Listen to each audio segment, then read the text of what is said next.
Hey everyone, in this video I'm going to be talking about some of the unhelpful thoughts that can get in the way of having you speak up from your true and authentic voice. Now, I was reading a book this week by Arthur Joseph, and in there he said, "Our voice is the sound of our soul."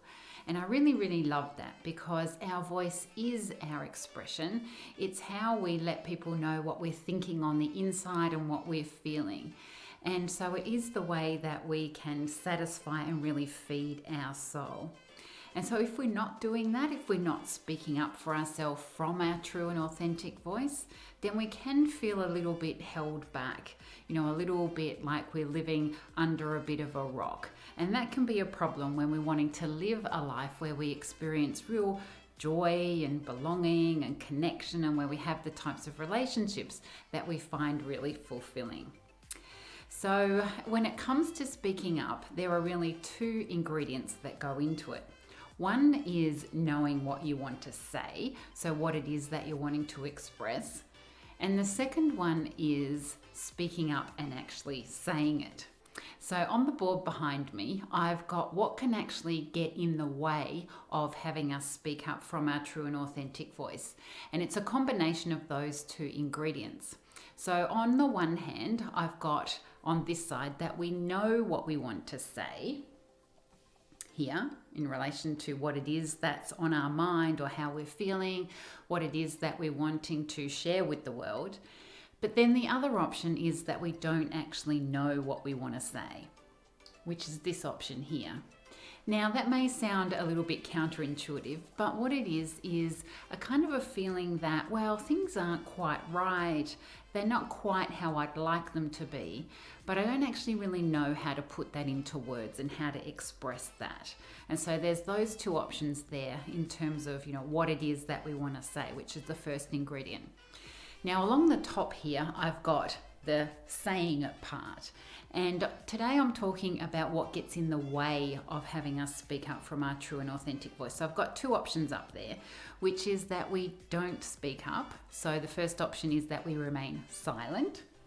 So silence. And the other one is that we do speak up, but we're speaking from a bit of a pretendy voice. It's our inauthentic voice. It's not really what we truly want to say. And so I've called that pretense. So that's over here.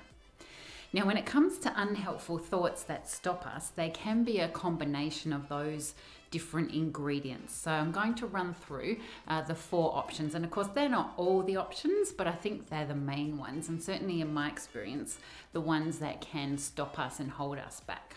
So let's start with the top box over here.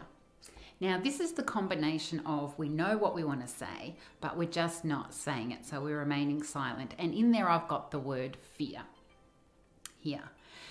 So what is happening in this case is that we know what we want to say, we know what we're wanting to ask for or express or share with the world, but we're just not actually saying it. We're holding back. Now, what can be happening is that the thought in our head is that, maybe what I want to say is not good enough, maybe it's not smart enough, maybe it's not right enough, and so we hesitate and we hold back. Now, it's a little bit like if you went to a restaurant and you had a menu and you looked at the menu and you said, yeah, that's what I want. So you know what it is that you want to order, but you're holding back from actually ordering it because you're going, maybe it's not going to be big enough, maybe it's not going to be satisfying enough, or maybe there's something else I should be ordering. And so you procrastinate, you hesitate, and you do it for so long that when the waiting person comes around, you go, can you give me another minute? Can you give me another minute? And eventually you take so long to decide that the restaurant closes and you go away feeling hungry. So that's the first option. Now, the second option is down here, where you don't actually know what you want to say. There's something that doesn't feel quite right, but you can't actually put it into words. And so therefore, you're remaining silent. You're not actually speaking up. Now, in this box, it's like you're feeling a little bit uncomfortable. Things aren't really rolling for you, but you're a little bit foggy around what it actually is that's holding you back. It's like you're in a bit of a valley of disconnection, feeling quite separated, a little bit isolated, not really clear on what it is that you want to say. And this is where you can have a real feeling of stuckness. Now, I use the analogy here of a little bit like James Franco, if you've seen the movie 127 Hours, where he's going along and then he suddenly falls down a crevice, a big boulder falls down and pins him down by his arm, and he's really stuck down there, unseen, can't be heard. He's really got this sense of stuckness. And so that's what it's like when you're in this box of disconnection.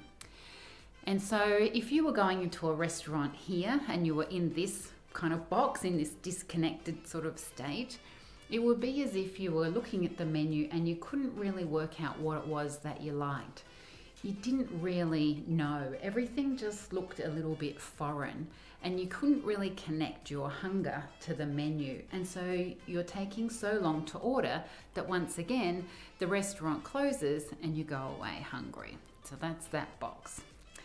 Okay, so let's go to the third box, which is the box up here, top right, which is a combination of, well, you know what you want to say and you're speaking up, but you're speaking up from a pretendy type voice. And so in this box, I've got the words faulty connection over here. So in this case, it's like, well, you know what you want to say, you know what's happening on the inside and what it is that you want or what you want to share with the world. But what comes out of your mouth is something different. Now, in this case, it's a little bit like you've gone into the restaurant, you've looked at the menu and you've gone, the basil pesto pasta looks really good. I think I'll have that tonight. And then the person next to you goes, oh, I'd really like to have a pizza and a salad, but it's a bit too much for me. Let's share it. What do you think? And you say, rather than saying, no, I really feel like the basil pesto pasta tonight, what comes out of your mouth is, sure, why not? And so what you're saying on the outside is not a true reflection of what it is that you actually want on the inside. So the fourth box over here is a combination of, well, you don't really know exactly what it is that you want to say. Things don't feel quite right, but you're not sure exactly what you want. And you do speak up, though, from a pretendy voice. And so I've got the word here, indifference. There's a sense of indifference around what it is that you're saying. And what this means is that your thinking is like, well, you're kind of fallen into a little bit of apathy, thinking that what I think or say doesn't really matter, and so I'm not even going to give time to consider what that might be. Now, what happens here is that you're going along with the crowd, and so you're kind of thinking, well, it doesn't really matter, it doesn't make a difference what I say, and so whatever you want, whatever the crowd says is what I'll go along with. And so if we go back to that restaurant analogy, it's as if you've gone into the restaurant, you're given the menu, you don't even really look at it, you let someone else order and you say, yeah, that'll do, that'll be fine, I'll have whatever you're having. And so there's that sense of indifference. So overall, there are 4 faulty thinking patterns that can keep you from speaking up from your true and authentic voice. And that is a sense of fear, a sense of disconnection, having a faulty connection, and a sense of indifference. Now, if you're on the left-hand side, in this silence kind of side where you're not speaking up at all, then it can be like you're starving your soul. You're not feeding your soul because you're not expressing. So in that case, your soul can be very, very hungry. It may even get ravenous. Then on the right-hand side, if you're speaking up with a pretendy voice, it can be like you're feeding your soul the wrong kind of food. You're on the wrong diet. And so what happens is your soul starts to feel discontent. So either of those options are not great. Now, you may have identified that you fit into 1 or 2 or maybe all of those boxes. Now, I don't actually like to put people into boxes. We don't want to be living inside this matrix. We actually want to be kind of outside of it. And the other option, of course, is that we speak up from our true and authentic voice. And if I had more room on the whiteboard, that would go top right. kind of up here. And I'll be talking about that a little bit more in future videos. But what I wanted to do is to hopefully build on that level of awareness. Hopefully there's some insights that you've gained from listening to this, and provide you with just one idea that I've found useful on my journey that fits into each of those areas. So one of the things, if you're in this top box, fear, worrying about whether what you're saying is good enough or right enough or smart enough, is to start to try to exercise getting out of comfort and stretching your boundaries. So practicing putting yourself into a managed state of discomfort to help you start to step over that fear that you might have around speaking up. So one thing to do is to pick something that stretches you a little bit. Now, I don't mean doing things like bungee jumping, jumping out of aeroplanes, or swimming with the sharks, but more so little things that help to break down your daily habits and just put you into a little bit of discomfort. So example might be, instead of walking forwards through the park, walk backwards. Or as one of the ladies in my coaching program did, she was a little bit afraid to wear orange lipstick because she thought it was too bright. And so that was her challenge, to put her into a little bit of discomfort. Or something I find useful as a daily reminder is a little bit of a blast of cold water at the end of a shower to overcome the fear of being cold. So pick something small.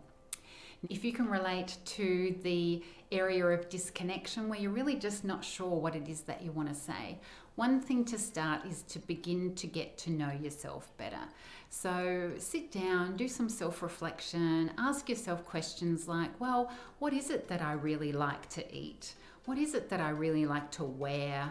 What do I like to do on the weekend? Where would my next holiday be? So get to know yourself a little bit better. Now, one of the starting points, if you're in the top box over here, the faulty connection, is to start to own your power. And one thing you can do to practice that is to make decisions. So every time you're asked a question, would you like tea or coffee? Would you like red wine or white wine? Would you like pizza or pasta? You don't say whatever you want. You say, I'd like a cup of coffee, please, or I'd prefer the red wine, please, or I'd really love the pasta tonight, thank you. So practice making decisions.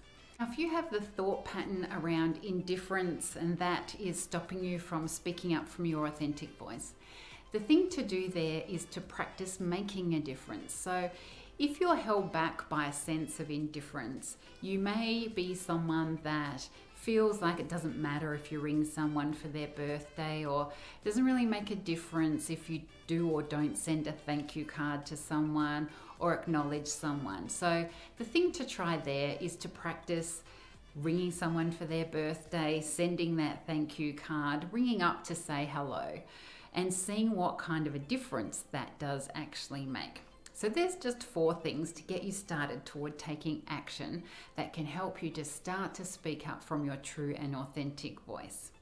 Now, I hope you found that of value, because awareness really does help us to create a space to make change. As Deepak Chopra says, awareness is how you restore your freedom to choose what you want, rather than what your past imposes on you. So I hope that was of value, and I look forward to seeing you next time.